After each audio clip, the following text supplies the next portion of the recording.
And it would be nice if I put us on the screen. What is going on, everybody? I go by Philly Mike, host of the Philly Talk podcast. But today we are here live on both channels, the Philly Talk podcast and Run It Back Philly. We got DJ Eastwood in the house because preseason is upon us. How you doing? Yeah, man. I'm doing great, man. Ready to talk some football. Ready to talk sports in general. July and August feel like it just feels like the longest time ever. I mean, summer used to be fun. We were kids, man. Summer was great. Now I'm like, let's get back to business already. Exactly. We used to be able to occupy our time a little bit better. Now it's just doing whatever the kids want, right? Jumping on Yes. trampolines. We were talking about that backstage.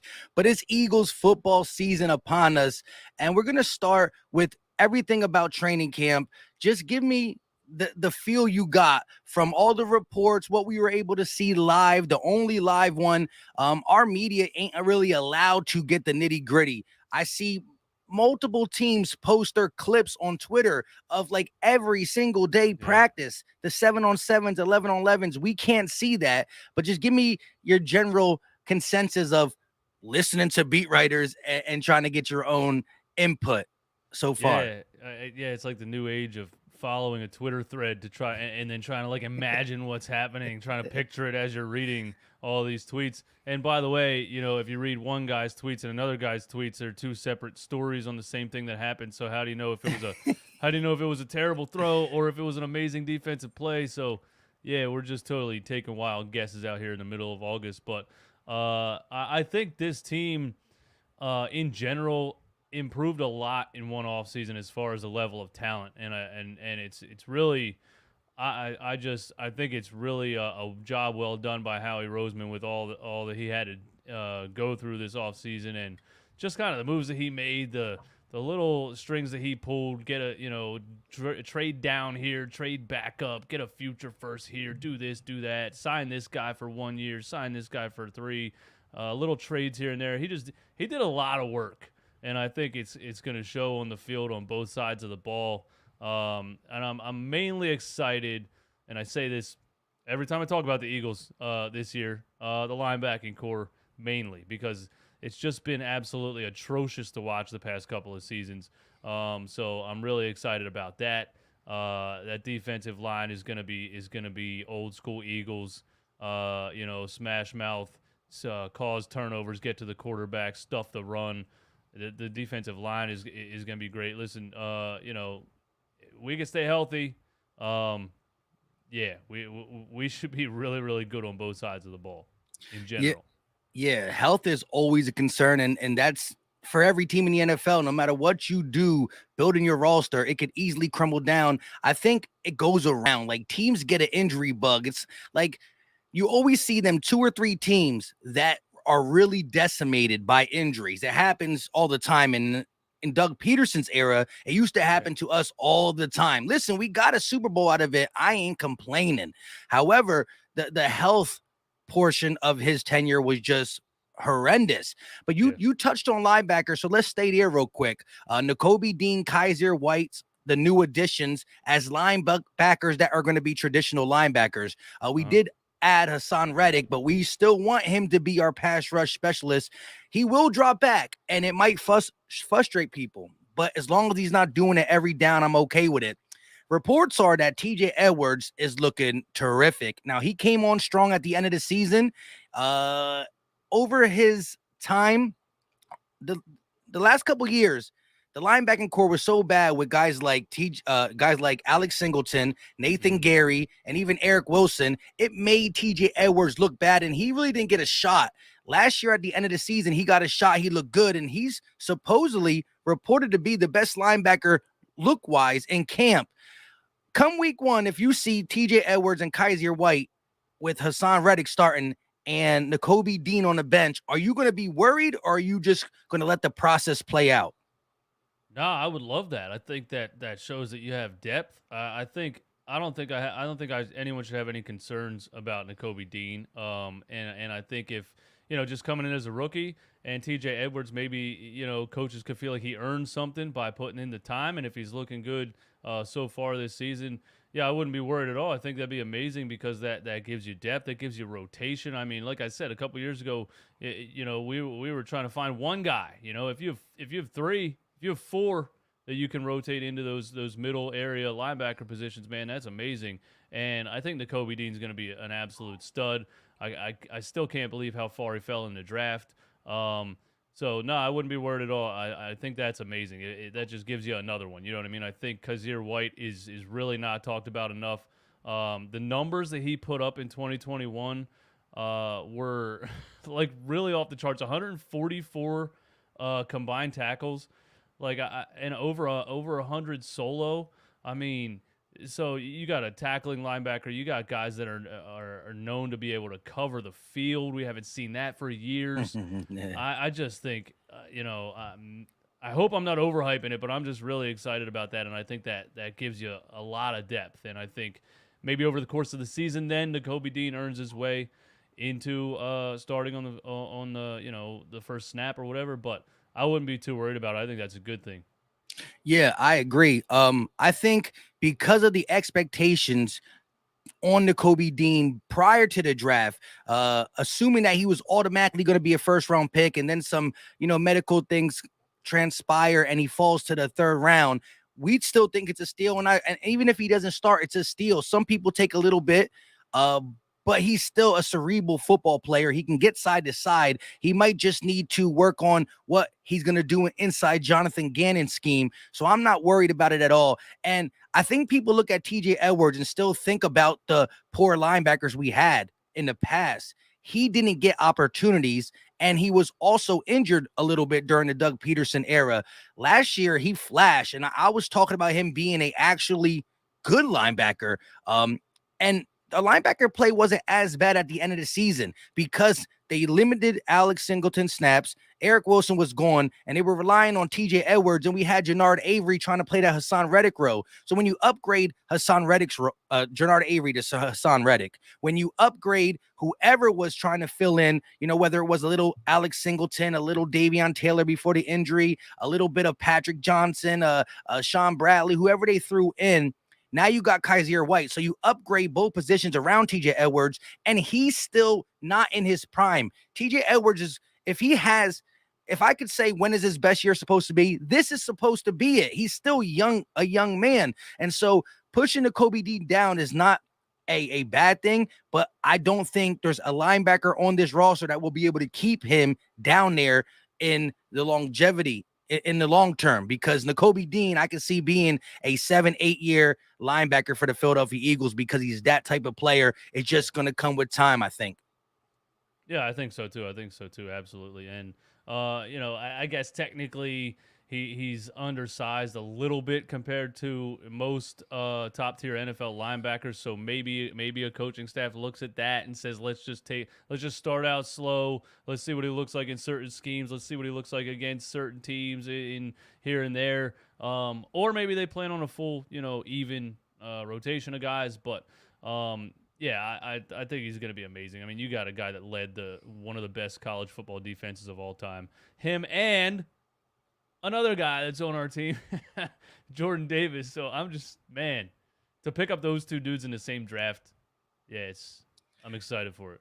Yeah, it's something that Howie hasn't done in forever. And it's crazy is because last year, first of all, he don't really touch SEC guys, right? So last year he gets 2 Bama guys. This year he gets 2 Georgia guys. The funny thing is, the year he got 2 Bama guys, they were coming off a championship. Now the year he gets 2 Georgia guys, they're coming off a championship. So he got championship style offense with Dickerson and Smith, and then he comes around and gets championship style defense. Like, when you put it in that sentence, which is going to be my next tweet, it's crazy how smart it is. But you're thinking, hey, that's kind of common sense. Get the 2 best players from each championship team and start to build a foundation for your football team. You know what I mean? I just thought of something. Do you think the Justin Jefferson thing is on his shoulders? You know he knows. What I mean? He's hurt. Because we were 100% drafting a linebacker at that spot. And speaking of guys that just won championships, catching the ball from Joe Burrow, and he didn't do it. Now he might be sitting back here like, man, I got to take that into account. All the draft profiles and everything, but add on, were they winners? Were they part of a winning organization? Were they part of a big time, as close to the NFL as you can get, which would be Alabama, Georgia, and those kind of teams. So maybe that's part of Howie Roseman's decision making in these drafts because he's selected championship winners 2 drafts in a row for sure. Yeah, and it's just sometimes just do what makes sense. I think, I ain't never really hear Howie Roseman admit defeat. And last year, when they did the press conference to end the season, the remarks he made about Jalen Reagor and how he said, like, yes, I failed. Like, he was so blunt about it. And now he's not fully atoned for it. But you think about, DK Metcalf, Justin Jefferson, 2 great wide receivers. But I think if you look at stature wise and what they can do, DK and Justin Jefferson, AJ Brown and Devonta Smith are cut from the same cloth, right? Yeah. And we could say Devonta Smith didn't get 1,000 yards. You got to see what type of offense he was. And AJ Brown's coming from that same mold. Derrick Henry ran the ball 35 times sometimes a game. So that's 35 times that Derrick Henry ran the ball. The backup probably touched it 2 or 3 times. Tannehill probably scrambled 1 or 2 times. Mm-hmm. So how many opportunities did AJ Brown got, but he made the most of them. And so I think even though he got $100 million, he's going to fit right in with this offense and do what's necessary. As Devonta Smith gets to his end of his deal, he might want the glamour and stats, but right now Devonta Smith is cut from the winning cloth, and I do believe that they're going to make each other so much better. Let's stay on the offensive side. You had a hot take, and it's still not saying it's going to be right or wrong, but the last time we were together with Philly 500, Joe Castro, Tone DeShields, me, you, am I missing anybody? I don't think so. No, I think LB was supposed to be there, but he had kids duty.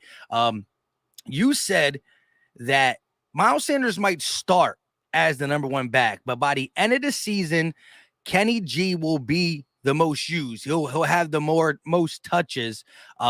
It was all around that time when Kenny G did get first team snaps.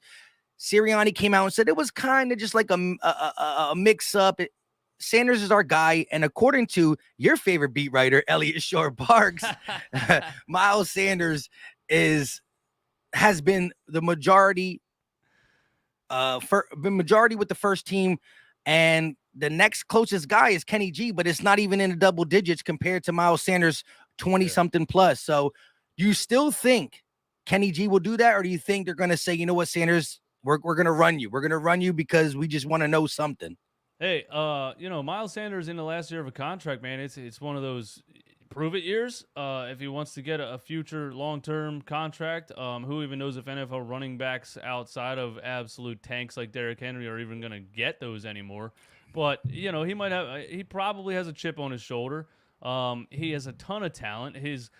Back when we drafted him, I was showing his Penn State clips and just kind of comparing him to Saquon Barkley, which, I should have held my reservations there. But, I think maybe if he has a chip on his shoulder, if he, maybe he changes his running style a little bit. I think just one of his biggest problems is just trying to do too much, trying to turn everything into a 90-yard gain when you should probably just take the ball and hit the hole as quick as you can and get the 4 or 5 yards.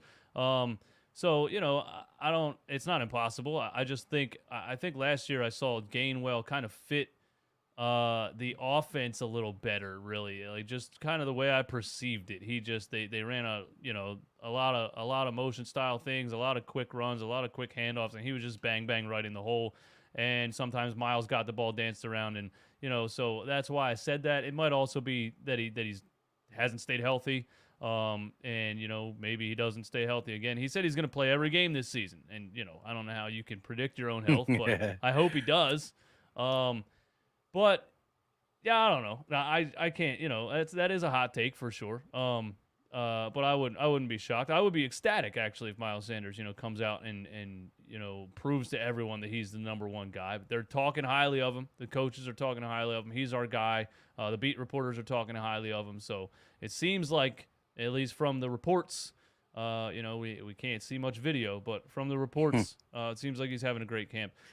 It's funny. Speaking of Elliott Shore Parks, I literally was just explaining him to my girlfriend because I don't know if I don't think he's my favorite as far as like actual content. I think he's hilarious, and I think Yeah, he's he's hilarious crazy.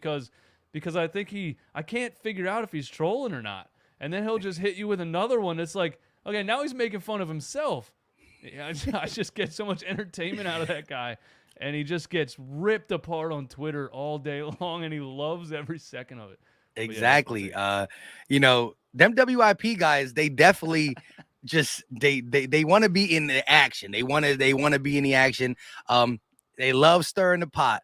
Um, I'll say this: he definitely contradicts himself, right? He'll say something like Jalen Hurts is definitely not the guy, and then say something like, "Hold up a second, Jalen Hurts showed me something I ain't never seen." Blah blah blah blah blah. So he Uh-huh. definitely goes on the far end of both sides. But what I do like that he does that no other writer does is he gives you crazy substance because we can't see all the targets and do all the recording. Whether he's off a one or two, all the other beat writers tell you how good people's day were, what they think, and all that. This man is putting out stats like in 10 practices, AJ Brown caught the ball 39 times over, and so well, he's definitely detailed in his work. And so since we can see, I guess I gotta believe some of that stuff until we see. That's Um, another one. That's another one that I can't tell if he's making fun of himself or not, because people rip him all day for that, and then he's like, "Oh yeah, watch this," and he comes out with like even more training camp stats, even more practice stats. Like AJ Brown ate Wheaties for breakfast. Like he just I mean, how many scoops of cereal did he pour in his bowl? Like he just goes nuts with it, and he even goes and compares last year's practice stats to this year's practice stats. Like we should evaluate some kind of like progress out of. It's crazy, but at the same time, there's nothing to talk about right now, and it's pure entertainment for me. yeah, I agree. It's crazy. And again, I use it as substance because because we don't know what's being shown. Like the scenario that could be put on the offense at times could be like somewhat you can't overcome it in a real game, like really hard scenarios, and so you could be getting your statistics from stuff that is not really going to be seen in the game. And so to me, it's like when I hear the discouraging thing, I keep it in the back of my head. When I hear the encouraging talk, I keep it in there. I just want to see the consistency because that's my biggest thing with Jalen Hurts. Let's jump over to Jalen Hurts is consistency, right?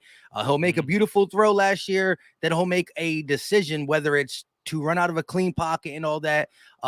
Recently I watched the QB school guy. I forgot on YouTube. I don't know exact thing. Somebody sent me the link, so I don't know his name. I just watched it, and he broke down the Tampa Bay Buccaneers game, Jalen Hurts, and a lot of it was him not believing in his pocket, Mm-hmm. eyes down, not being able to see. Now, I will say, as the guy said, some of them pockets were were iffy. Like you can see it could break down, but some of the guys who really feel and know the game stay in there because it's only a half a second. That's the difference. If he waits a half a second, he might see it. And when people say he can't see the field, the thing is, the reason he can't see the field is because he puts blinders. It's not like he's just looking at it and don't see it. His head goes down to start being athletic, which he's gotten away with the majority of his career because even if he runs when he's not supposed to, there wasn't many people on the defensive side in the Pac-12 that could run with him. Linebackers couldn't run with him. And so he could still make something happen. And then the next play, he hit somebody for a touchdown named CD Lamb, and it's all good. But I know you've been a guy that says that you just don't believe he's going to fully get to where we need him to be before the end of this season. And because of the draft capital, the decision is going to be, has to be done sooner rather than later. Yeah, yeah. I just think I would bet on it. I think it's exactly what Howie Roseman is planning on. I think Hurts. It's hard to change something that you've done your whole life. It's like trying to change a jump shot. I'm an NBA guy. Anytime a guy has a shoots the ball a certain way and then he tries to change it, it usually kind of reverts back to what he used to do. I just see the instinctual stuff from him, choosing to run over staying in the pocket for another second, and that's not an easy thing to change. If he does it, yeah, that would be amazing. The throws that we saw in the live practice were great throws. Like when he threw it, you know what I mean? I just still feel like I saw a lot of running, and I saw a lot of designed runs, and it's a practice. They're not trying to go out there and do anything crazy and get somebody hurt or whatever. I just think, especially like when you put that Bucks game back in my mind, yeah, it's him not trusting the pocket. It's him also just wanting to be perfect. I think he tries too hard a lot of times to try not to make mistakes versus just stand there and read the field and let it fly and just see what happens. If there's a little bit of something that he's not sure of, he's out, you know? So that's probably the main thing that he needs to work on for sure is just pocket awareness and trusting it and standing in there a split second longer where you used to just bounce and run your whole life. And it's not an easy thing. That's not an easy thing to overcome. I don't, the he can't throw the ball or he doesn't have the arm strength. I never really knew if that was true or not. You've seen him heave the ball before. He can get the ball down the field. You've seen him put the ball over top of receivers in certain spots. I was just watching Jalen Reagor tape to make a little Jalen Reagor clip that I made earlier today. And the one week one or so, he just down the sideline, right over the top of him, perfect, right in the hands. So you've seen him make the throws before. Yeah, I definitely think the main thing is the consistency and the timing and just staying in the pocket a split second longer, and really like keeping his eyes on the field, watching every check and deciding where to put the ball, leading guys, throwing guys open without really worrying, okay, I got to run now. Okay, this is happening, so not easy at all. To me, he's a running quarterback who throws the ball sometimes, and they're trying to turn him into a pass-first quarterback. And I if I had to guess, he's never going to be a pass-first quarterback. I just don't think he is. So real quick, I want to touch that, but let's get to the super chat because he want to know about that NBA stuff right quick since you brought up the NBA thing. And Joseph said at DJ Eastwood, all this KD talk, is it real or fake? Did you watch his video? Clickbait. All clickbait. Listen, he's pretty much telling you to watch the video, but don't watch the video. But if you really want to know, watch the video. But then when you watch it, he's going to tell you again not to watch it. Yeah. You'll understand when you click on it if you decide to. It is clickbait. Do not watch it. Don't click on it. Do not. All right. So to stay with that, look, again, Jalen Hurts is such a dynamic runner that you are going to want to utilize his legs. And Pat Mahomes can run. Joe Burrow can run. Herbert can run. Josh Allen, he got a dynamic run too, but it's still probably not as dynamic as Jalen Hurts. So you want to utilize that in a sense of when you do the quarterback design runs, that is you saying this play would be a running play to my running back, but instead we're going to use my quarterback. So there's no passing option here. But now when you run with your running back on a design quarterback on a design quarterback run, you have numbers because when you hand the ball off and the quarterback sits away, you lose a player. When the quarterback design run and you got your running back blocking, now you're even mano for mano. So you can use that, especially when you got maulers up front like the Philadelphia Eagles do. Now, in passing plays, he's always going to know that his legs can do a couple things. One, it can get him out of a jam and gain 10 yards, 5 yards, a first down, whatever. It's also can, if he goes through his reads, say this is one play scenario where he hikes the ball, he goes through his reads, boom, boom, boom. It's not there. So then he extends the play by doing some dipping and dodging, and then he rolls out. And then it's one of them free-for-all plays where, receivers practice this now. They say, okay, I see what zone they are in. They're favoring this side. I'm going to roll over this side. And then you could hit them for a 25-yard gain, which is, we've seen that before. I don't want him to lose that from his game because even the Pat Mahomes who can dice it up from the pocket, look at some of Pat Mahomes' best plays. Yes, you get some hike 1, 2, 3 from the pocket, but he's also extending the play behind the line of scrimmage and hitting Kelsey and Tyreek. What I want Jalen to do is when he extends the play is to keep his eyes down the field.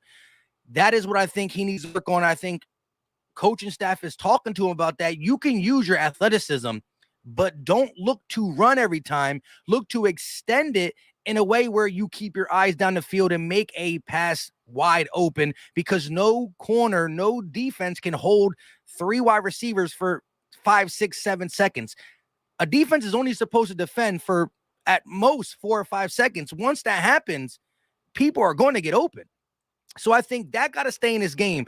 But the feeling the pressure, staying in the pocket, making the right reads, also reading the field at the line of scrimmage, meaning walking up to snap the ball and saying, okay, once you motion one of your receivers, understanding what the defense is doing. Okay, they're coming in hot to the right. Oh, they're playing man for sure. Oh, I definitely see the safety creeping. If he goes over to Devonta Smith, Dallas Goedert is automatically open, or Quez Watkins is automatically open.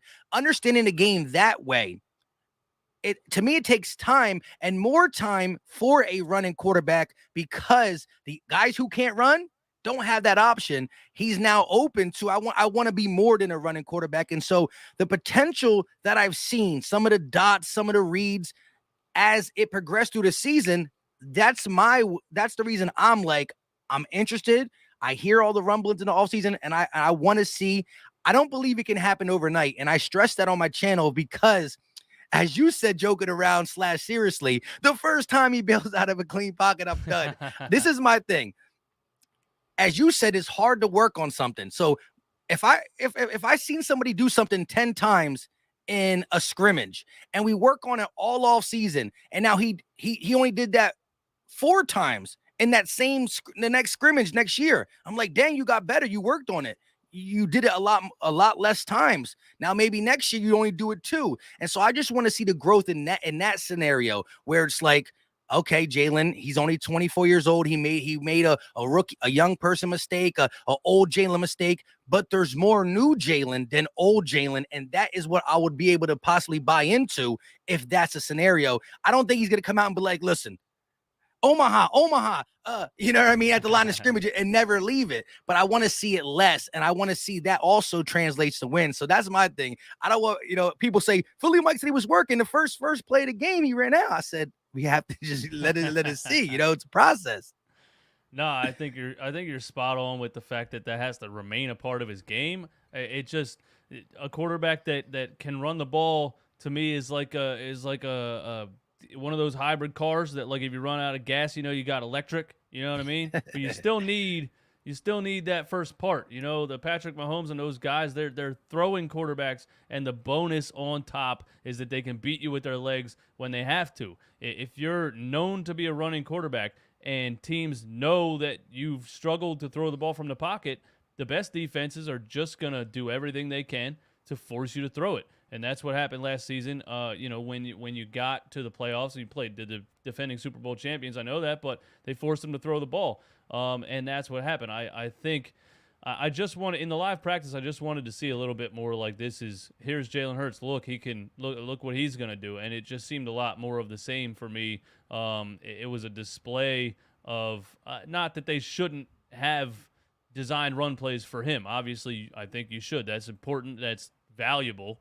When you have a quarterback that can run the way that he can run. So they should always do that. I would have preferred to just not see it in a live practice because I wanted to see him throw the ball. My people don't like my take on Jalen Hurts. It is what it is. I just have to be honest with myself. And it's not only can Jalen Hurts improve enough to show the front office that he can be a future franchise quarterback. Can he improve enough to stop Howie Roseman from salivating over a top of the first round college quarterback or a quarterback that's coming off a national championship maybe? The 2 guys at the top, Bryce Young and off the top of my head. But I think it's going to take a lot to stop Howie Roseman, the quarterback factory guru. It's going to take a lot to stop him from doing that. So Jalen Hurts, he would have to do a lot in one off season. I guess we'll just see. We'll see if he does it. I'm not like going to go into the season leading an anti Jalen Hurts thing or anything like that.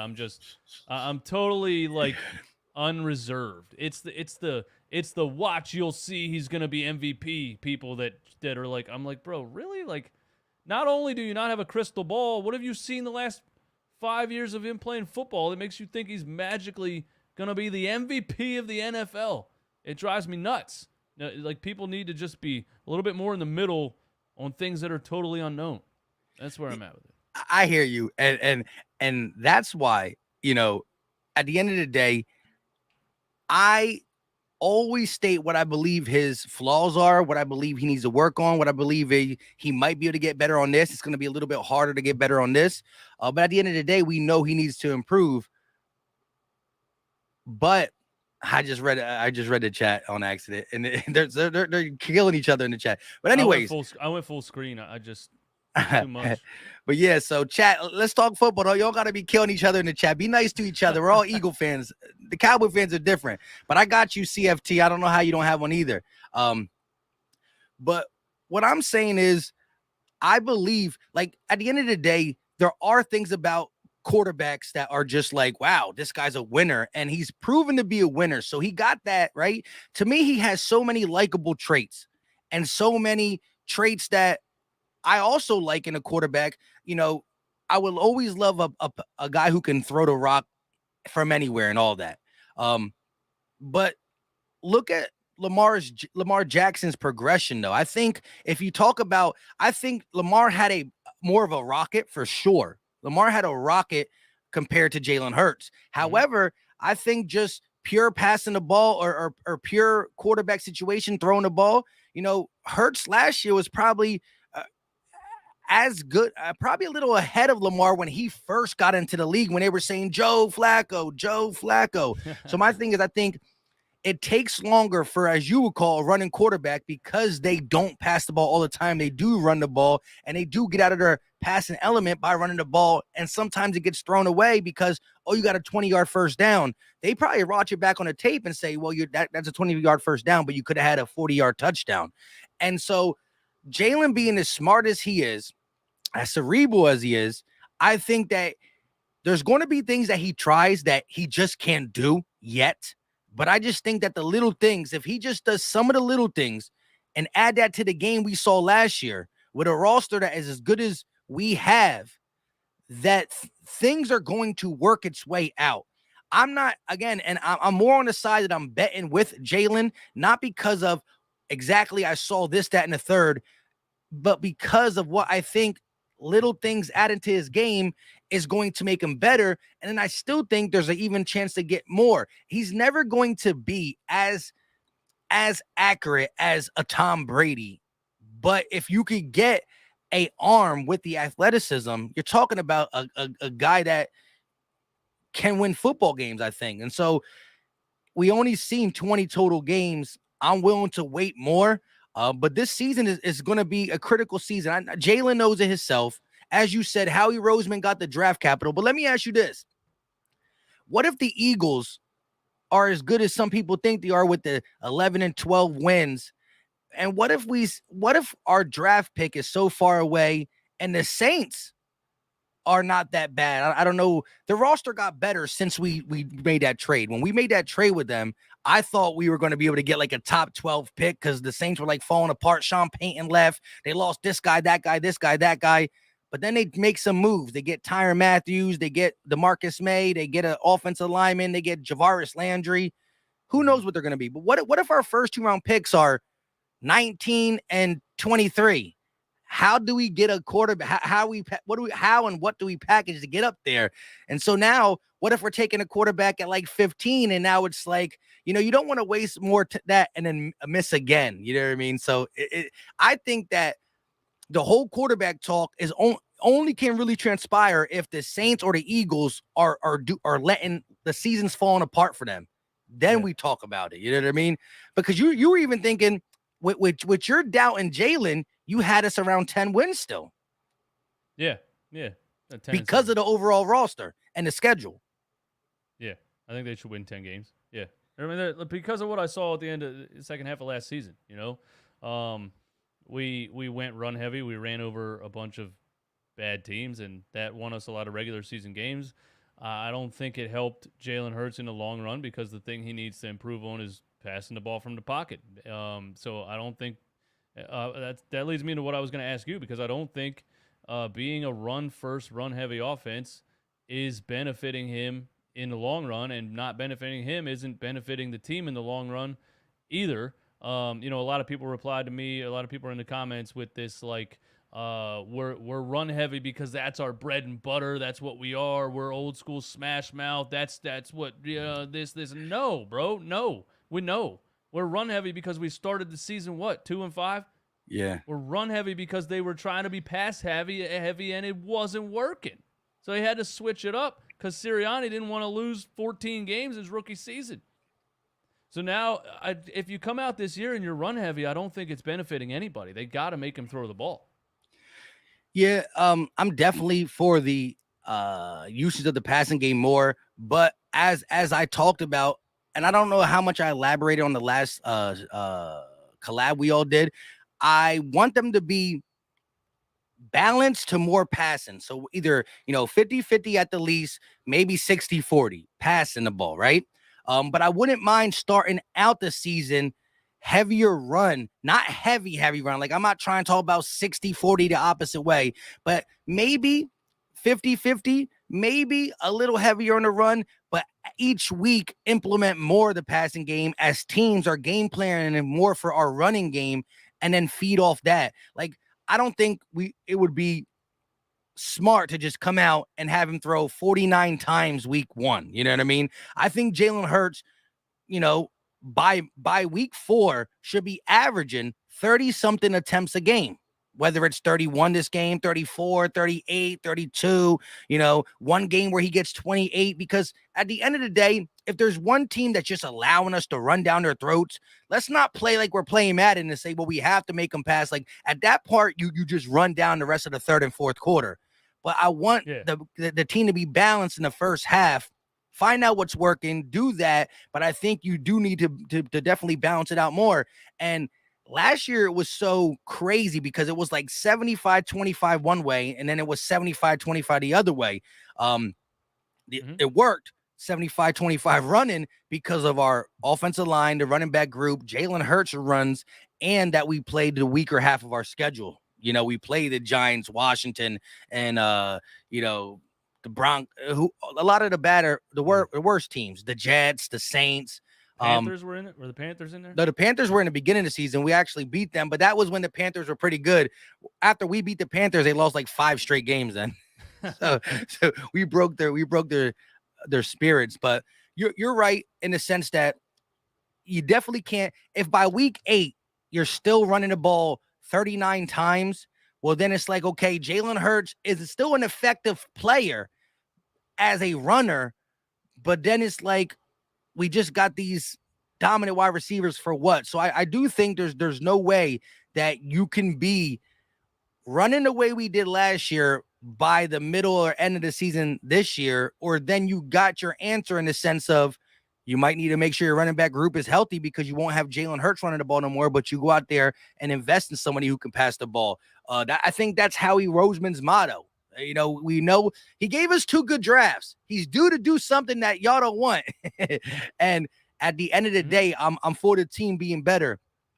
I just believe that I think the people who have a normal mindset is going to be looking at Jalen Hurts like, hi, he's doing all right. I'm not saying he's going to come out here and win the MVP. If he does, I'm ecstatic. But I think you're going to say, this game, like, I don't think he has a game like the Giants. I don't think he has a game where he looks lost. And you could say some of the Raiders games, some of the both Bucks games, the Dallas game and the Giants game, he looked lost. But then the Broncos game, the Chargers game, the Chiefs game, even though we lost the Chargers and Chiefs, we lost to the Chargers by one possession. If we get the ball back, we probably he went and took the lead and Herbert tied it up. He was going neck to neck with Herbert, and he was throwing the ball that game. Herbert was 90% completion percentage that game. Yeah. So and Jalen Hurts is trying to respond to Herbert, who's 80%, 90%, and he's trying to respond. So he had some games: Broncos, Chargers, Chiefs, What else? Off the top of my head, this Saints game where I'm like, you get this Jalen, you can win. And then he had the other game. So I'm just trying to see the word consistency around him. And that's where I start my whole take for going into 2022. Consistency and just the little things. I'm not looking at like he better have 300 yards passing week 1 against the Lions or I'm out. You know what I mean? I'm not that. Yeah.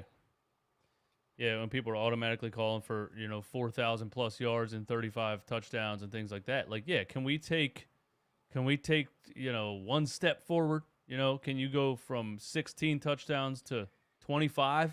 I'll take that. So if he comes out this season, give me some type of stat line and like, I know that there's always context to it because you can have that stat line, but still things transpire throughout the season that stat line is not that good. But like, if we have a winning season, we're in the playoffs and he has that 25 passing, 9 or 7 or 8 rushing, 25 passing, and right around 4K, 39, 4,000. Just how do you feel about that? Yeah, I think that. And then if like you said, you're at 19 and 23 in the draft, yeah. I think there would be no reason to move forward. It's hard to say though because it's like most times when a quarterback's in this position, it's with a team that's not in too great of a position.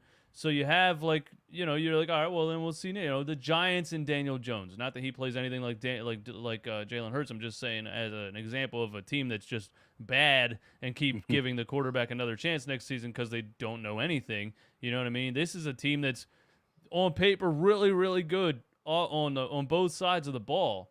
So yeah, I think that would be enough to give him another season. But how long do you want to like prolong that if he's just going to be average? Like I said before, I think you could see like a Jimmy G situation where the team goes deep into the playoffs and they're still willing to trade him if it's out there. What is your take on Jimmy G? How do you see Jimmy G as a quarterback? I just think he's average. I just think he's straight up average. It happens for guys. It happened for Trent Dilfer. It's happened for Joe Flacco. It's happened for guys. He could have won the Super Bowl if things went different ways. But I think the 49ers are always like trying to sell high. He took us to the Super Bowl. Let's try to sell because we know he's just kind of your run-of-the-mill pocket passer, and we can find another one if we want to. Or they're blaming all of their failures on him every single time. It's just that's interesting. But I'm not a who's calling for the Eagles to trade for Jimmy G. I don't think that does anything for us really. I'm not a Minshew mania. I don't think that does anything for us. It's like I'm not this. Oh my God, Jalen Hurts the worst thing ever. We need somebody else right now. It scares me, I think, if you're moving forward and you haven't seen enough progress. That's all really. And people, before I closed the chat, I saw somebody say, stop trying to put Jalen in a box. I know what you mean by that. I'm not going to like really get into that. But I call him a running quarterback because he's been a running quarterback. That's the only reason I call him a running quarterback. Donovan McNabb was a passing first quarterback, all right? Tim Tebow and Taysom Hill are running quarterbacks. There you go. Now I made it even. They're football players. Now I made it even for what you were talking about in the chat. I know what you were talking about. Let's get this some super chats real quick. Mr. 89 said, character doesn't win football games.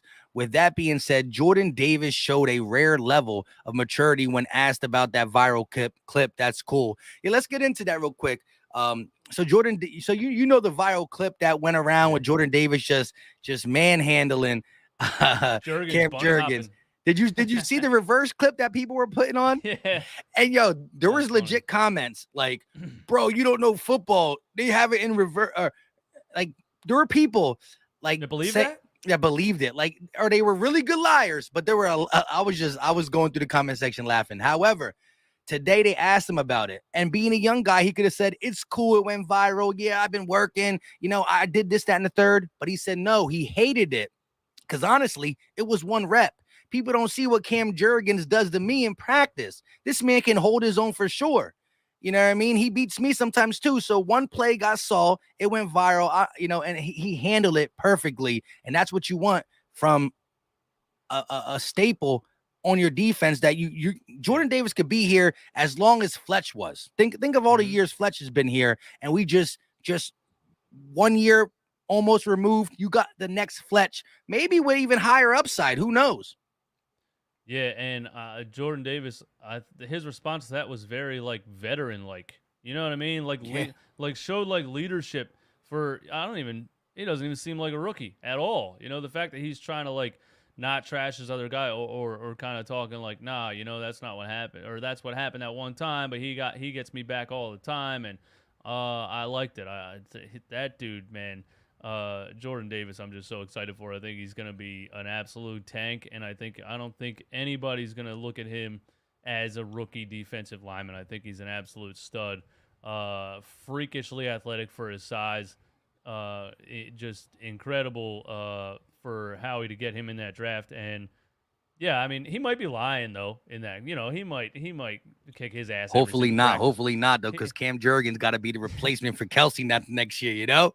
Yeah, I know, and maybe parts of the beginning of this season. But Jordan Davis might be a different animal too. You know, he might be a Aaron Donald, and you know, Aaron Donald could safely say, "Yeah, I kicked his ass. I kick everyone's ass. Nobody can block me." That might be Jordan Davis. It might just be that nobody can block him. So maybe, you know, 1-on-1. Like, what would Fletcher Cox in his prime look like against somebody 1-on-1? That's probably what he would do. That's why they double team him every single play.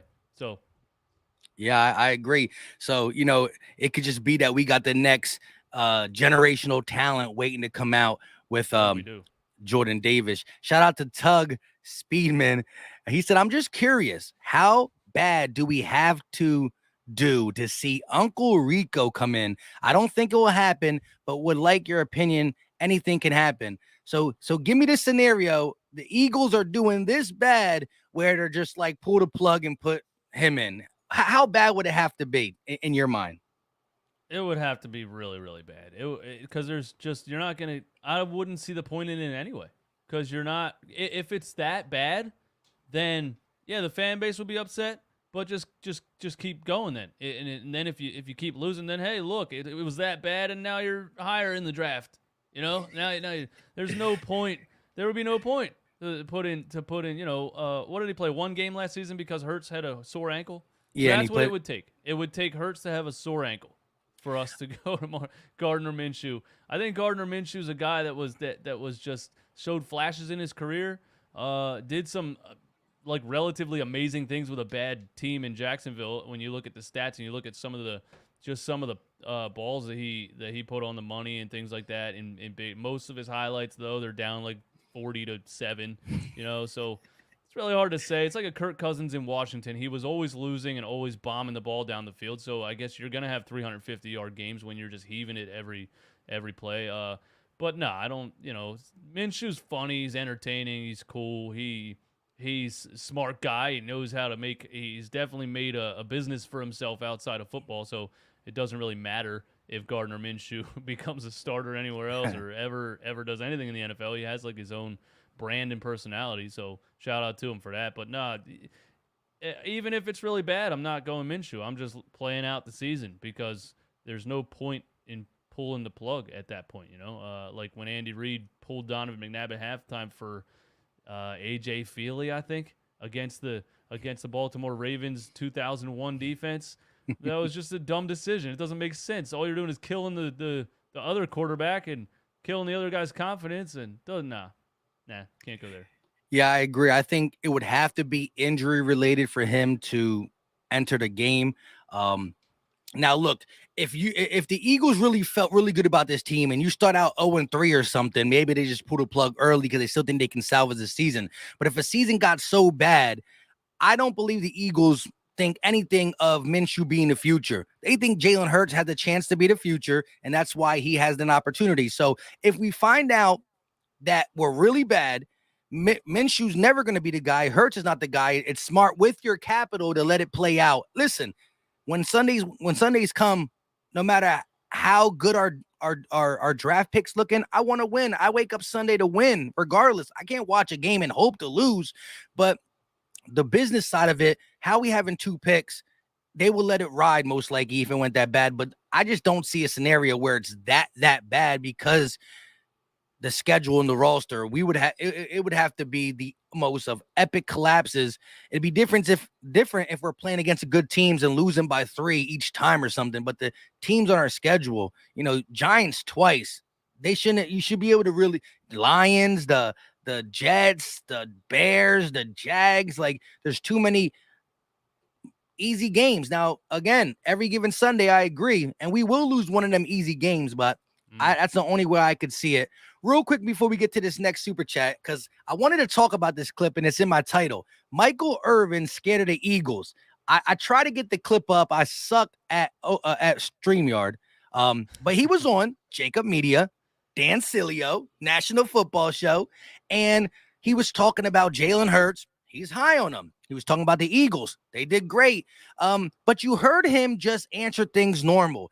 The one clip said you could finally hear him get into some honesty in it. And he honestly said that he's worried and scared of what's going on in Philly, meaning the roster that was built. So he did have some concerns that Jalen Hurts got to get better at this, but he is nervous.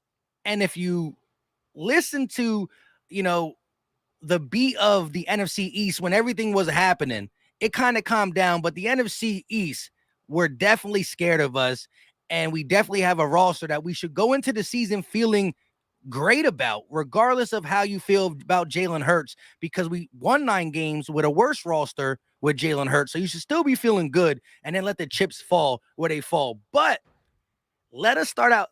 We start winning football games. I'm playing that Dallas Cowboys clip every single video for the whole season. Do not let us start out the way we think we can start out.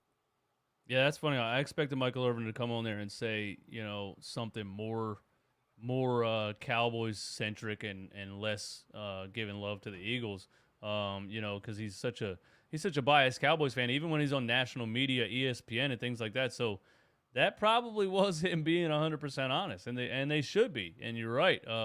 And going back to the last super chat, I don't think it's possible for us to be bad enough to change the quarterback in the middle of the season, because we already know how to beat a bunch of mediocre teams, and like you just named them on the schedule, there's no reason for us to not win 10 games after what we saw last season and improving the roster. So they should be scared of us. And the Cowboys, it's funny because every single season they're the Brooklyn Nets of the NFL. They're hypothetically the greatest team of all time, and they implode. And last year they found a new way to lose. It was amazing. It was unbelievable. Are you serious? No timeouts, and your quarterback runs down the middle of the field and slides? You couldn't write a story better than that. So, yeah, I don't know. Like, speaking of the Cowboys, like, it's like they've done everything talent-wise to put it on paper, and they can just never get it done. So, outside of what the Eagles do to me or how I feel about the situation or the team or the front office, I can always laugh at the Cowboys and the Giants. That's true. Yeah, it's crazy. And to put that in perspective, I went on Cowboy channels, Washington channels, Giants channels, and when I go on there, I talk football. If they have something that's good about their team, I give them props on that. But at the end of the day, I still talk my talk, and I thought that Michael Irvin, being such a Cowboy homer, would go on the Philly channel, say that you got some guys growing, you got some roots growing over there, but we're still the Dallas Cowboys and blah, blah, blah, blah, blah. But he didn't. He was scared. And he did the interview from his car. Like he had a guy driving. You could just see him in his seat. Like, I don't know. But shout out to Sydney family with the $5 super chat. He said, "Do you think we go top heavy at linebacker? Do you mean keep a lot of linebackers on the roster? Let me know in the chat. You don't got to super chat that. Let me know about that, and then we answer it." Jersey Boy said, if Hurts puts up Kyler Murray stats this season, will he get a contract next year? Sky's the limit for this team. Go Birds. DJ, if he has Kyler Murray stats, is he getting a contract? Yeah, I think so. And it's it would be it would be one of those contracts where he understands his worth and the Eagles understand what he's worth. And like you said, if we're in a position of the draft where we don't see ourselves getting up high enough to take somebody that would clearly be possibly a better investment, a top tier NCAA champion, top of the draft type of guy, 1, 2, 3, 4, or 5, then yeah, I think the Eagles would decide we're going to extend him, and it would be a middle. It wouldn't be a crazy contract, but it would be the going rate for a average to above average starting NFL quarterback. So yeah, for sure. I mean, what they put in Kyler Murray's contract last year that he had to he had to watch more tape. They took it out at the last second though. They did try to put that in there though. And that wouldn't matter for Jalen. But yeah, look, Kyler Murray was my fantasy quarterback. That dude was cooking in the beginning of the season. I was undefeated. He was cooking through the air, on the ground. He was doing it all. Then he got hurt. Then he lost Hopkins, and I started losing in fantasy. Well, he did. He played the game a lot like I think Jalen Hurts needs to play the game with guys like Devonta Smith on his squad. Like sometimes just back up there and heave it to Devonta, man. Like And now you got two of them. You got two of them guys. Yeah. What was the meme where he's Murray's just heaving the ball and it just says Hopkins is down there somewhere. Like he's just looking at the sky. Yeah, just throw it to him. One of his touchdowns. Don't throw it to Reagor at the end of the game at the goal line, man. We got to get on that Reagor topic too, because Broncos might be interested according to some reports. But Tug said, I think we will be about 12-5, but in the case that there's an injury when we're in the playoffs, can Minshew be our Nick Foles? Can we get another backup to take us on a playoff run? Look, did you ever throw something in your kitchen and it like landed in a pint glass over in the corner and you looked at yourself and you said, if I did that 1,000,000 times in a row, I couldn't do that again? That's Nick Foles winning the Super Bowl. It is what it is. It's that backup guy coming in and just turning into Joe Montana is not going to happen again. So no. I got to say this though. He did it twice because he did it against Minnesota too. Like it was lightning in a bottle for back-to-back games. Because honestly, I remember it. He looked bad against Oakland to end the season. We just scraped away against Atlanta, and one of the best completions, Nick Foles threw it right to the Atlanta guy, and it bounced off his chest and went right to Torrey Smith. So we got gift. I was at the game. 15-10, I think it was. Yeah, and Julio Jones, fourth and goal. Jalen Mills gets away with a little pass interference, but I don't know nothing, He's tackling him. And then it went back-to-back beautiful games. And listen, I don't care if Nick Foles can never do that again, although he started to do that when we beat the Bears and then we were trying to inch up against the Saints and Alshon dropped it. He did. Listen, Nick Foles is always going to be one of them guys for me because, you know what I mean? Listen, luckily I didn't have to live my life as long as some of my family did, Eagle fans, to get theirs, you know what I mean? And hopefully I don't got to go as long as the Dallas Cowboy fans who are my age to get my next one. But well, Foles is another one of those guys that he always had the just pocket passer, just straight up arm talent. Before the Eagles let him go the first time, he had that season where he was like 27 and 2 or something like that. Yeah, which was just crazy. He was just dropping dimes all over the place to what's his name, white guy with the ponytail, diving in the end zone though. Oh yeah, Cooper. Are we allowed to say his name out here? I don't even know. But yo, listen, real quick. I wanted to say something about Nick Foles though. Like, he was a pocket passer and he played smart, but there were times where he threw some risky passes, like complete risky passes that I'm just like, how did this happen? But again, listen, even though he did a lot of great stuff, the pass to Corey Clement, the pass to Alshon Jeffrey, the Philly special catch, like that 4th and 2 play where he sidesteps a defender and hits Ertz, that was crazy because Nick Foles ain't really supposed to be sidestepping somebody in his face like that. And so, like, there was just so many, like that was the best Super Bowl ever for the fact that it was the most points scored. And what does today world like? Offense. You see the ratings are going up because of all the offense. The rules are changing for the offense. Man, what a way to win your It first was Super crazy Bowl because against the GOAT. our defense was winning us those games, all those ugly games like 15-10 and things like that. And then we get against the Patriots, and each team goes for 500 passing yards, and then but even at the end we won with defense. You know what I mean? It all Yeah. came around. It all came around to that Brandon Graham strip sack, and it was just beautiful, beautiful time. We gonna get this one super chat out and then get to this Jalen Reagor stuff, a couple more keynotes, and then we'll be heading out. Listen though, hit that like button wherever you're watching, right? And go check out each person on the panel. There's only 2 of them. You don't gotta go looking around like crazy. Run it back, Philly Talk Podcast. Check it out. Watch a video. I'm telling you, at the end of the day, whatever we said in the offseason is done. Because what happens in the season that's up and coming will be what we talk about. Good, bad, ugly, sad. Whatever transpires, we're gonna talk. Good, bad, ugly, sad. If it's good, we gonna talk good, but we will talk bad if it's bad. Hopefully it's not. CW Gearhead with the $20 banger. He said, God help me. My coworker is a Lions fan and already talking smack how Aiden Hutchinson is going to kill Jalen Hurts. It took everything I had not to crush all his dreams for the season. Listen, hey, CW Gearhead, do you follow me on Twitter? If you don't and you have Twitter, follow me because I just posted Jamal Williams on Hard Knocks finishing a practice. The coach said, Jamal Williams, send him out. This man gave such a crazy speech. The dude was crying in the huddle. He said, whenever you guys get tired, remember your record last year. and it was just showing that, like, the Lions did make some moves. They're hungry as all can be. They've been bad forever. But if we lose to the Lions, then your friend's going to get on you, and it might be a long season. Anything can happen. Jared Goff and Carson Wentz, that thinking back to that draft, man, those are just 2 guys that are just at the end of the day not going to get it done. For the Rams to be as good as they were and still be like, yeah, let's trade Goff. We should trade Goff, right? And everybody was like, yeah, unanimous decision.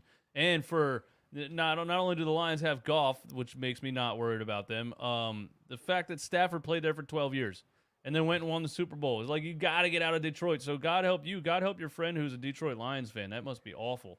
And you see that Matt Stafford commercial where he's buying a phone and he's like, oh, so if I had a phone for 12 years and I loved it, then I traded in for a better one. And he's like he's making fun of the Detroit Lions in a national TV commercial. Don't be a Lions fan. No, but listen, Matthew Stafford is underrated to me. He's a great quarterback. Yeah. Listen, he was talking to Brandon Marshall on I Am Athlete real quick. I just want to say this, and he was trying to say, who would you take in their prime? Well, Cooper Kupp is in his prime right now. He said prime Cooper Kupp or prime Calvin Johnson. Now, of course, Calvin Johnson, Megatron, you're just going to take him. Although Cooper Kupp, Triple Crown, most receptions, touchdowns, and yards, but still the stature of Megatron is stature of Megatron, right? So he said, I can't pick. And then Brandon Marshall said, I asked you them 2 because they're both your guys, and they're 1-2 for the most receiving yards ever. And then Brandon Marshall said, you know who the common denominator is, though, right? You. And he was like, you said it, not me, right? So the top 2 wide receivers yardage ever, Matthew Stafford threw the ball for both of them. That's crazy, right? That is crazy. Yeah. He was the guy. He just was in Detroit his whole career. It is what it is, man. Yeah, and real quick, Aaron Cabbage, always up in here. He said this, if you look at StatMuse, Nick Foles' career with the Eagles, he has a near Hall of Fame resume with the Birds, but dog doo-doo everywhere else. That's true. All right, so let's talk Jalen Reagor before we get out of here. Reports were, when camp was looking good, that teams were calling, teams were interested. To me, I talked about it. I think it was more just repeat from the offseason. There might be teams interested. I don't know what for and all that. However, now we got a name, the Broncos. Could you see the Broncos or any team trading for Reagor? Do you see a scenario where he's just not here come week 1? No, I don't see it happening. First of all, beat reporters in August and article writers in August are just looking for They're just looking for you to click on it. What are we doing on YouTube in August? We just want you to click on the stream. That's all we're trying to do here. Nah, You just want to say hi when you click on it. Yeah. I don't see, because it wouldn't be enough of a return for you to get rid of him. I don't think so. If you're saying, hey, he's only worth a 5th round pick, is it just more valuable to just keep him and see if maybe he turns it around and maybe he becomes something? I don't think there's not going to be anything enticing enough to trade Jalen Reagor. That's just where I'm at with it. And Howie Roseman, I think he's always gonna play that rookie all the way to the end of his rookie contract. So maybe he can be right at the end. I don't see it. I wish it would happen though, because I'm tired of Jalen Reagor. I think he has a terrible attitude. I don't think he has the work ethic to be at the a 1 or 2 receiver in the NFL. It's unfortunate, but people thought he was going to change, and then he came out this year and started fighting with people on Twitter again. It's ridiculous. Like, what are you doing? How if you're an NFL football player and you care what some Joe Schmo says on Twitter to the point where you are in his DMs and want to fight him, you got issues, and you don't have your mind in a solid enough place to take you to the top of the best football league in the world. So I'm totally over Jalen Reagor, but I don't think it's worth anything to trade him, because I honestly don't think he's really worth anything at this point.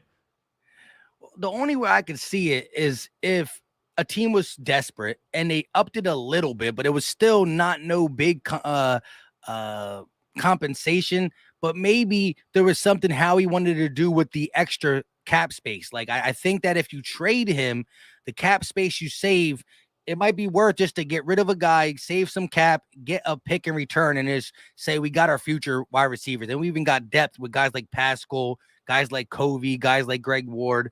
So that could be a scenario. But Howie does want to hold out to the end. Having him on the team in case of an emergency, if he ends up stepping up, could be something. I'm not going to hold my breath. They do say the old way for wide receiver was give him 3 years.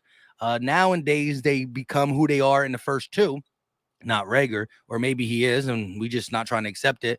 I think this season coming into it, he's been more focused than he's ever been. You're right, though. Early off season, he was all bickering on Twitter, deleting his Instagram, bringing it back, bringing it out, bringing it back. But he came in the right weight. Last year, he came into practice overweight. Like, he's went through a lot with family and off the field things. I think he had close family members that passed. He had his best friend that passed. Not to make any excuses, but his outside of football life was rough. That doesn't matter, though, when you're playing football and we cheer for the Philadelphia Eagles, to put it frank. You know what I mean? Like, if something bad happened to me, I might take a couple of days off. You'll say sorry and all that, but you still expect me to come out here and make contact after, I say my goodbyes. No, I think he's a lazy mindset. Unfortunately, I just think he does. There's too many plays that you can watch of him quitting, just straight up cutting a route across the field and just starting to jog, and then saying, "Oh snap, he threw it to me. Now I got to sprint to try to catch up to it," or having 30 yards of room down the left side of the sideline and just jogging out of bounds. Like, I've just seen too many plays of him just not giving the effort. It's like, no matter what happens to you in life, if you got on that football field, especially if you're dealing with things outside that are distracting, I think that would make you, go focus a little bit more. harder. Yeah, focus more into it. Isaiah Thomas with the Boston Celtics, when his sister died, the guy dropped 55. The next game, he was just lights out, locked in. I feel like turmoil kind of makes you want to forget about those things, so you go a little bit harder. I didn't really want to speak on that stuff anyway, but he just doesn't give the effort. That's just how I see it. I don't know. No, I agree with you. The guys who live and die by their craft, the guys who put in the work, they do use anything and everything for motivation, the good, the bad, everything. When you look at Jalen Reagor, though, I think that he understands that whether it's the Eagles this season or another team, this is his last chance to at least even show effort. That's why when he said, when he talked to the media today and they asked him about the fact that Sirianni said, look, he's not going to get the 10 targets he got at TCU on this loaded roster. But if he gets 2 or 3, he got to make the most of them. And he said, when I get them 2 or 3, I will make the most. Like, he talked today with more confidence than I ever seen. And he understands that. And he said it's a business. He knows his name's been floating out in trade packages and stuff. So he has, whether it's here or there, it's his last chance. I don't think that the Eagles are going to allow him to get much opportunity, because who are you taking off the field for Reagor? And why would you do that? But any opportunity he gets, he's going to have to make the most of it. I think coming out of TCU, the guy had a skill set that could have been useful. He made plays in TCU. Just some people get lost in the transition. Same with J.J. Arcega-Whiteside. He was decent in Stanford. Like, just like the Sixers can't draft point guards until Tyrese Maxey, we couldn't draft wide receivers until Devonta Smith. But you see a thing, point guard, doesn't work out. Wide receiver, doesn't work out. But now we're on an up and up. You know, hey, look at this. Yeah. We draft the point guard in Tyrese Maxey. We draft the wide receiver in Devonta Smith. We trade for James Harden. We trade for AJ Brown. Let's go. Championships all across the board. Nah, just kidding. I'm excited for AJ Brown too, man. He's gonna be a stud. He's gonna be elite. He's gonna be elite for sure. Yeah, we about to get up out of here. Tug said any one of these teams would be great Super Bowl for Philly fans: Raiders, Bills, Chiefs, Colts, Jags. Hey, that's some good team. Well, I don't know about I mean, it would be cool to eventually see Doug Peterson in the Super Bowl. But I want to show you this, DJ. I don't know if you've seen. Did you see when AJ Brown raced Elijah Moore for the Jets? So Elijah Moore, the Jets' first-round draft pick last year, went to the same college as AJ Brown, and he keeps tabs on him. First-round pick. I think he's going to have a big season, even if Zach Wilson don't, because he's going to get a lot of volume, and Elijah Moore is good. Anyways, when he came from college to the NFL, he was a 4.3 guy. He runs a 4.3 40. When AJ Brown came into the league, he ran a 4.45. That's still pretty good for a guy of his size and stature, right? So for fun, they raced each other. Look how close. I think it was either a tie. Maybe you could say AJ beat him by like a smidge. Watch the orange cone at the end. They're going to see 2 angles. But look at AJ running with a 4.3 guy right here. Ready? He's on the right? Yeah, watch. You're going to see that was a start, and now it's going to show it over. Yeah, he's on our left. Yeah, our left right now. Yeah, look how big he is compared to him. And look at it gets slowed down right here. Watch the orange cone. Elijah kind of pulled back, but look at that. That's a guy who's 6. AJ Brown got ran. What did you say Moore's 4.40 time was? A 4.3. Yeah, man. And listen, AJ Brown got like 25, 28 pounds on him. So yeah. I'm just saying that, we look at AJ Brown and what he did with Tennessee. He just turned 25. AJ Brown is not in his prime yet. He will be in his prime this year, next year, and the year after that. The years that we got him in contract is when he'll be in his prime. He's still learning more stuff. He's still building his body the right way. You see Tyreek Hill, you see DeAndre Hopkins, you see Stephon Diggs. They were good when they were young, but they were even better. Stephon Diggs is having his last 2 years were his best. That's what, 27, 28? Same with Tyreek Hill, same with DeAndre Hopkins. That 25 to 29 age group for wide receivers is their prime, and that's what we locked them up in. And so I'm excited to see this man go to work and make Jalen Hurts' job easy before DJ yells at him. Just yeah, he's one of those guys that has it all, man. Like, you can't point out a weakness. Even Devonta Smith, they can say, you know what I mean? He's too small for the NFL, like they were saying coming out college and things like that. AJ Brown just, man, has it all. Route running, hands, size, speed, effort, like dog. Loves Philly already. Oh, man. Hurt season hats. So hyped for AJ Brown. Exactly. Let me get your take on this before we get out. 2 more minutes. Shout out to everybody in the chat. We got over 300 watching pretty much the whole stream. Groin injury. Is it concerning? 5th practice miss to you? Devontae. No, No, not really. He sprained his MCL last year in the training camp or preseason. Yeah, And he missed some was time. limited last year too for a leg injury. I don't remember exactly what it was. It might have been an MCL.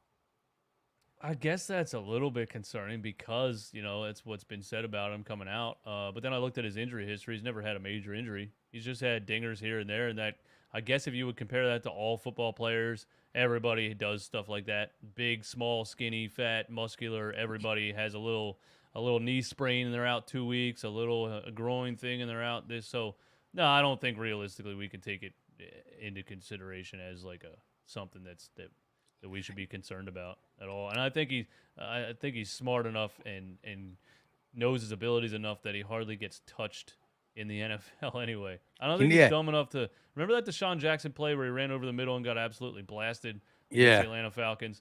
Yeah, Devontae doesn't do things like that. He'll go over the middle, but I don't think he's going like blindly over smooth. the middle. Yeah. Yeah, he's smooth criminal with it for sure. Yeah, Yeah. that's my take too. Yeah, back to back nagging injuries prior to the season starting. But at the end of the day, as a rookie, he played all 17 games.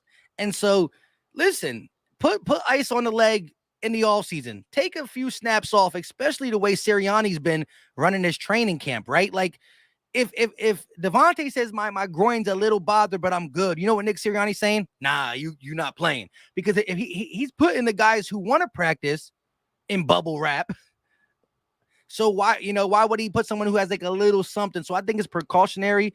And listen, he's only 168 soaking wet, but he played every single game.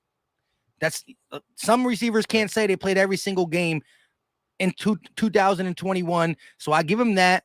He takes his tough hits when he needs to. He gets yak when he needs to. And as you said, he protects his body like very smoothly. It's in his repertoire. Yeah. His whole route, his feet, his ability to dance and all that is just ridiculous. And so I'm looking for year two him, AJ Brown, Dallas Goedert year one. Like, you got an arsenal. Got to use it. These are two Pro Bowl level wide receivers on the same squad. Man, I'm really hyped about it. So, one more thing before we go. The starters are only going to play 1 to 2 series in the first preseason game. How do we feel about that? Because it's the first one, I'm cool with it. I've always been a play a little bit more in the off season when you're a newer team or you're a young quarterback like Jalen. When you got a young quarterback or you're a newer team, like you just added a lot of pieces, I like to get the chemistry. I was upset with Nick Sirianni last year when prior to preseason, when he was doing all this soft training camp stuff. And then we got to the preseason and he was limiting his guys. Now, he did want to play Jalen Hurts 2 games last year, but remember, Jalen got sick and missed that second game, and he just said, you're not playing no more games. I'm all for getting chemistry, but I can't knock Sirianni's method because we stayed healthier. But the only reason I'm okay with it is because I want to go into season healthy. But I think even studs like Bradbury, Reddick, Kaiser White, Jordan Davis, I still think they got to get a flow with the guys that left and right. And you don't want to go into a hungry Lions team and just blow a game for no reason. It's not the NBA. If you can go on a 5-game losing streak in the NBA, you could make it up. It's 82 games. Same with MLB. Lose 10 in a row. You won't be talking about that at the end of the season. You lose 3 in a row in football. That's a dang near a 30-year season. You're hurt. Yeah. Yeah, I would like to see like the first quarter. Yeah, it's a battle. You got to try to find, like, do I want to play the guys this much? Do I want to not play them? Do I want to? But yeah, I want them to get the chemistry, but I don't want to risk injury.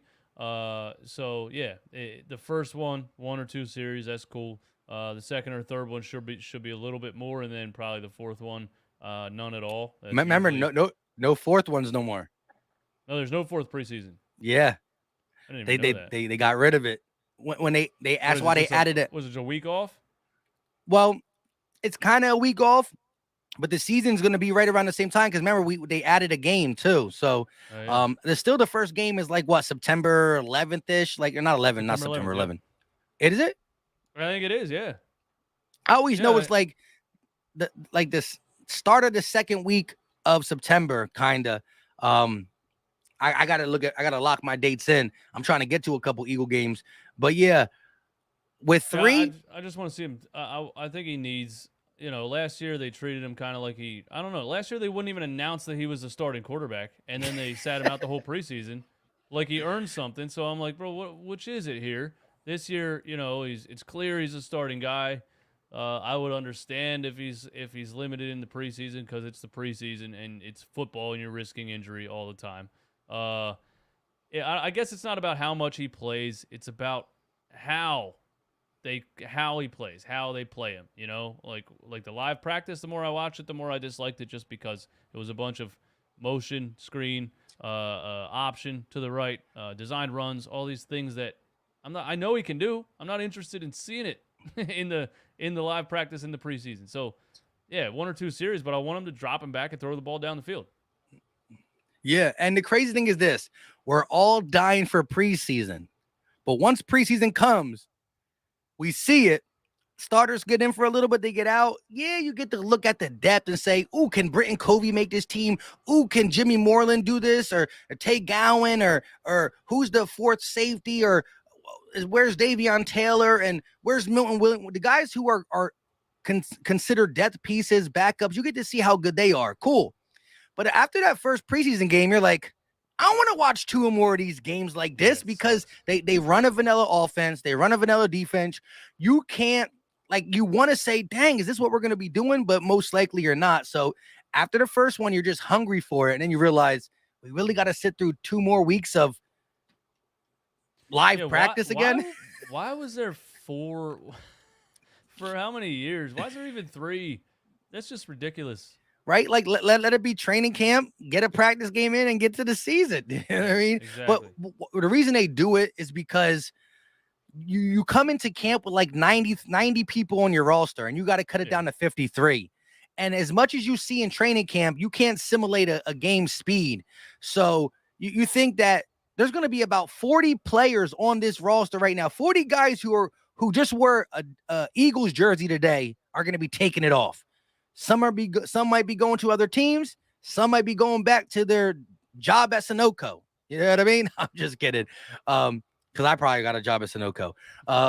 With that being said, that's why it's more for the coaches to pick the right players for their thing and to see and let them battle it out. Because at the end of the day, playing against guys on your team, you might feel sorry for a guy and let him get some good reps on you. But when you're playing your third string against another team's third string, both these third strings want to make the roster. So they're both going to try their hardest, and you get to see what depth pieces are. It'll be interesting to watch. I mean, is Minshew even the second guy at this point? Is it Carson Strong? I think it goes Hurts, Minshew, Reed Sinnett, and Sinnett or whatever his name is, and then Strong. Yeah, so I mean, it'll be interesting to watch. But yeah, you're right. You watch one of those, and you're like, I don't need to see 2 more of these. I'll watch it, but I'll be upset about it. I'll be live. That will help it go through. You know what I mean? Especially if they're on Fridays. A couple shots of Crown Royal will make the game a little bit more interesting. Yeah, for sure. Listen, shout out to everybody in the chat. Like I said, Eagles content all through the season. Run it back, Philly Talk Podcast. Subscribe, hit the like button. It's free. It's easy. It don't cost a thing. It really doesn't cost a dang thing. And it does help the channel so much. We appreciate y'all. Later. Peace.